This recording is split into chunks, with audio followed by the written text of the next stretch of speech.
Des milliers de personnes font la queue pour des tests de dépistage de coronavirus à l'hôpital Yuan de Pékin. La capitale chinoise s'est lancée dans une course contre la montre pour éviter une seconde vague.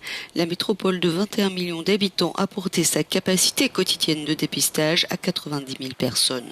Les cours de primaire et collège en présentiel sont de nouveau suspendus et l'assouplissement de certaines mesures de confinement annulé. Car plus d'une centaine de personnes ont été contaminées en 5 jours dans la capitale chinoise, après pourtant plus aucun cas signalé depuis 50 jours. Prenant acte du cas de Pékin, l'OMS explique que la bataille n'est pas encore terminée, y compris dans les pays où la partie semble gagner. Il a fallu 2 mois pour que les 100 000 premiers cas soient signalés au cours des 2 dernières semaines, presque tous les jours. Plus de 100 000 nouveaux cas ont été signalés dans le monde. Même si les pays ont démontré leur capacité à supprimer la transmission du virus, ils doivent rester attentifs à la possibilité d'une résurgence.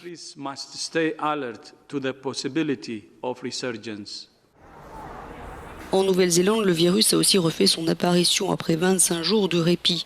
2 personnes ont été déclarées infectées. Les autorités affirment qu'elles s'étaient rendues récemment au Royaume-Uni.